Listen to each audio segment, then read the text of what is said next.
भारी संख्या में उपस्थित हमारे भाइयों और बहनों, सभी लोगों ने, सभी वक्ताओं ने जो विचार व्यक्त किया है आक्रोश के साथ किया है और आक्रोश होना स्वाभाविक है। मैं लंबा कुछ नहीं कहूंगा, सिर्फ इतना ही कहना चाहूंगा कि हम लोग सामने में मैंने देखा कि लिखा हुआ एडमिनिस्ट्रेटिव ब्लॉक, हिंदी में बोलते हैं प्रशासनिक खंड।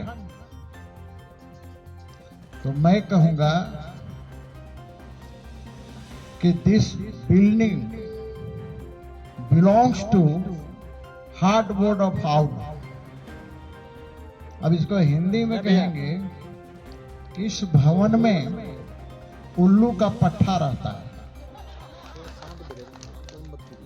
उल्लू का पट्टा का इंग्लिश होता है hard board of owl. Owl माने उल्लू। दूसरा, ये नाम लिखा है एडमिनिस्ट्रेटिव ब्लॉक, इसका नाम होना चाहिए यूजलेस ब्लॉक। यूजलेस का अर्थ होता है निकम्मा और ब्लॉक का हिंदी होता है खंड। तो हिंदी में निकम्मा खंड और इंग्लिश में यूजलेस ब्लॉक। भैया आप डायरेक्टर हो, डायरेक्टर की जिम्मेवारी क्या होती है? जब आप अपनी जिम्मेवारी का निर्वहन नहीं कर पाते हैं तो फिर यहां रहने का क्या औचित्य है?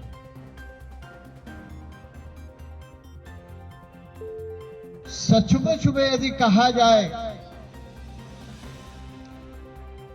तो रिम्स दूसरे का क्या इलाज करेगा, उसे खुद इलाज की जरूरत है। उसे खुद इलाज की जरूरत है। अभी मैं एक मीटिंग में और था, वहां पर इसके डिप्टी डायरेक्टर से मुलाकात हुई। सज्जन व्यक्ति लगे, चूंकि मिलिट्री से आए हैं, लेफ्टिनेंट कर्नल।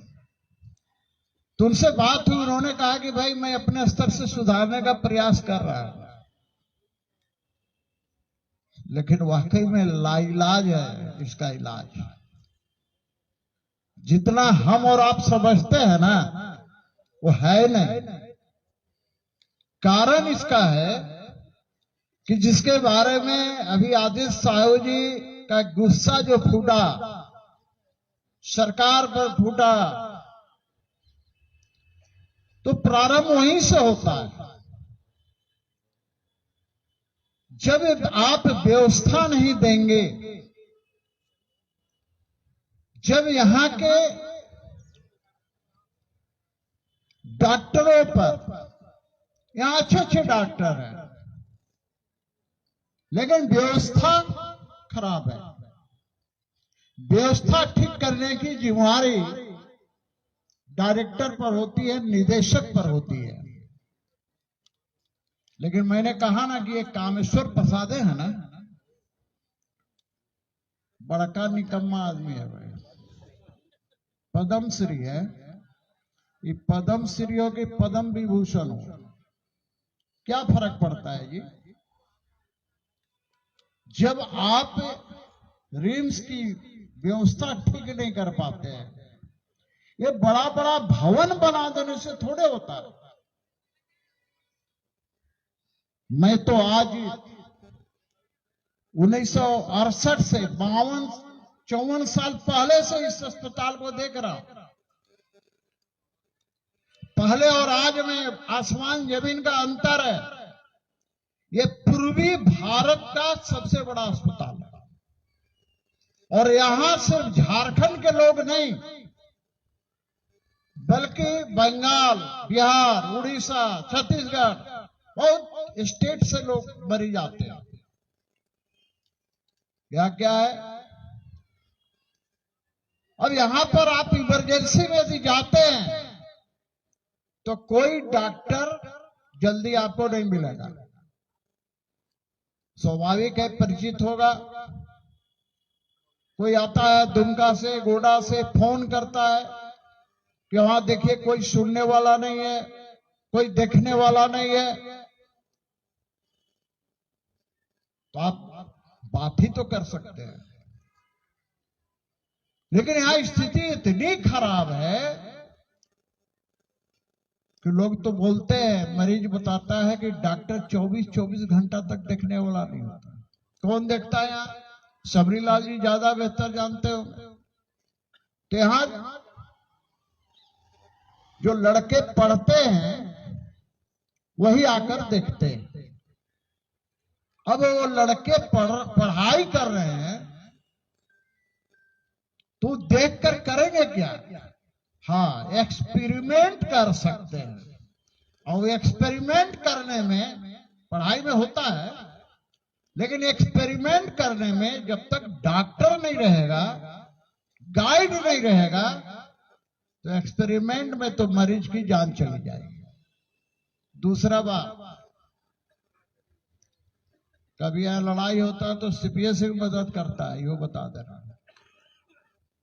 अभी 3-4 साल पहले बड़ी घमासान हुआ था। 2-2 हजार लड़के हमारे आवास पर आए थे कि हम लोग को बचा लीजिए, बचा लीजिए। लेकिन मैं उन लड़कों से भी कहना चाहता हूं,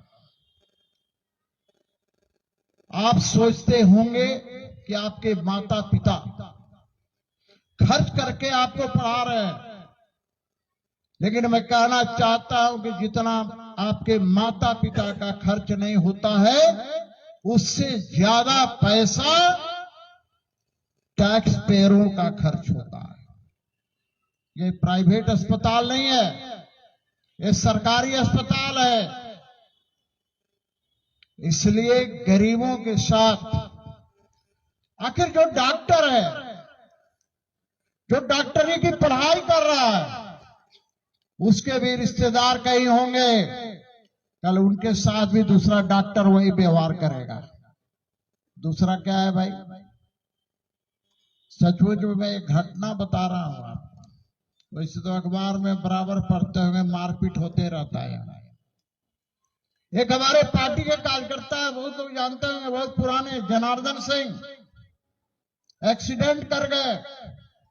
मैं उस समय सरला बिरला स्कूल के पास था।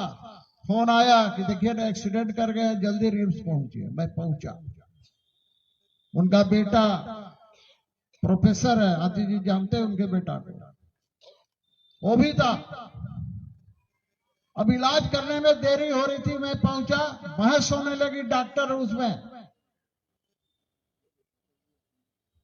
बाद में मैंने उस लड़के को समझाया, प्रोफेसर को, जनार्दन सिंह के बेटा को मैंने समझाया कि लड़ाई मत करो भैया, क्योंकि तुम अकेले हो, मैं भी हूं, ये सब आ जाएंगे तुरंत हॉस्टल से ग्रुप बना के, फिर हम लोग का हुलिया बर्बाद कर देंगे। पसंद आए तो यहां रखो, और नहीं आए तो दूसरा हॉस्पिटल ले जाओ, अंत में उसको सेवा सदन ले जाएगा। ये स्थिति रिम्स की है।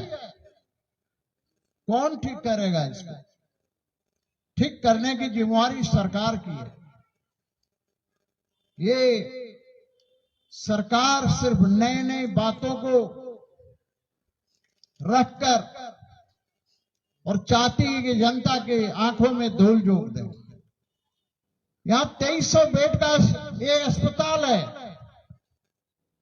लेकिन सच्चाई है कि यहां पर हजारों ऐसे लोग होते हैं जो बरामदे में, रूम के नीचे, बिना बेड के भी इलाज कराते हैं। मजबूरी है। मैं नहीं कहता कि 2300 के अलावा और 1000 बढ़ जाए, लेकिन मैं इतना जरूर जानता हूं कि यदि डॉक्टर में क्षमता होगी, नर्सों में क्षमता होगी, तो बेहतर इलाज कर सकते हैं, करना चाहिए। लेकिन प्रवृत्ति गलत है। यहाँ के डॉक्टर बहुत हमारे मित्र भी हैं। मैं बहुत लोगों को भी जानता हूं यहाँ के बाद रात को 3-3 बजे भोर तक वो इलाज करते हैं प्राइवेट में, लेकिन यहाँ क्यों इलाज नहीं करते? और लिख कर देते हैं कि यहाँ सारे डॉक्टर कोई प्राइवेट प्रैक्टिस नहीं करता। कितना बेशर्म लोग हैं। सब लोग जानते हैं कि भैया सब प्राइवेट प्रैक्टिस करता है। अंतर यही होगा कि अपना पैड पर वो पैड यूज नहीं करते हैं भाई,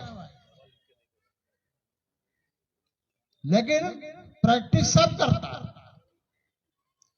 करे, मुझे उससे कोई एतराज नहीं है, लेकिन यहां पर जब उसकी जिम्मेवारी है, जितने समय की जिम्मेवारी है, उतना समय उसे इलाज करने की जरूरत है।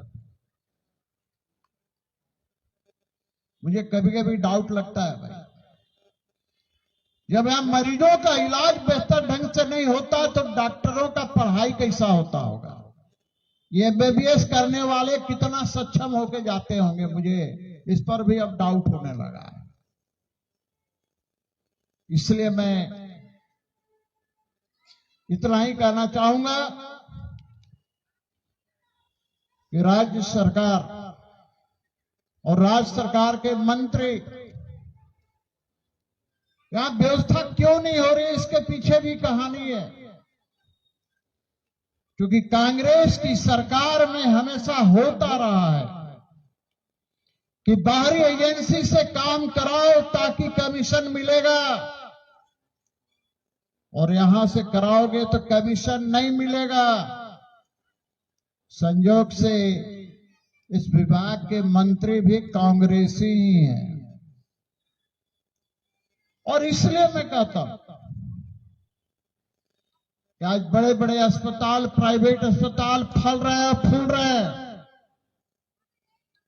रिम्स की दुर्व्यवस्था देखकर एक आम गरीब आदमी किसी भी प्रकार से अपना इलाज कराने के लिए विवश है। भारतीय जनता पार्टी रांची महानगर और ग्रामीण जिला के तत्वाधान में यह एक शुरुआत है, चेतावनी का शुरुआत है। मैं डायरेक्टर साहब को कहना चाहता हूं, डायरेक्टर साहब, आप पद्मश्री हैं, किसी ने कहा, मुझे नहीं पता था, मिला है, स्वागत है, लेकिन आपके जैसे लोगों को तो गोबर श्री मिलना चाहिए, गोबर श्री।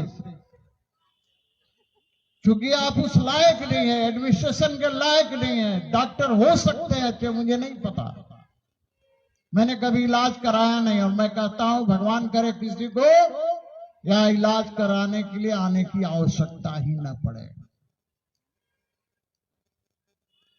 इसलिए आप में जरा सा भी नैतिकता बचा है तो इस्तीफा देकर यहां से चले जाइए। और मैं बार बार कह रहा हूं कि राज्य सरकार को चाहिए यहां पर मिलिट्री, सेना से रिटायर्ड बड़े अधिकारियों को यहां पोस्टिंग कीजिए ताकि यहां का एडमिनिस्ट्रेशन ठीक हो। मैं जानता हूं विरोध होगा, लेकिन विरोध के परवाह किए बिना नागरिकों के हित में यह अच्छा होगा। आज के दिन आप सबों को भी मैं अपनी ओर से इस बात के लिए धन्यवाद देते हुए कि आप लगातार धरना पर बैठे हुए हैं। कल की जानकारी आपको मिली होगी, बिजली व्यवस्था हम लोगों ने, मैं सांसद जी, विधायक जी ने वहां सांकेतिक धरना दिया था, उसमें भी भाग लेंगे। अंत में अपनी वाणी को यही विराम देता। धन्यवाद।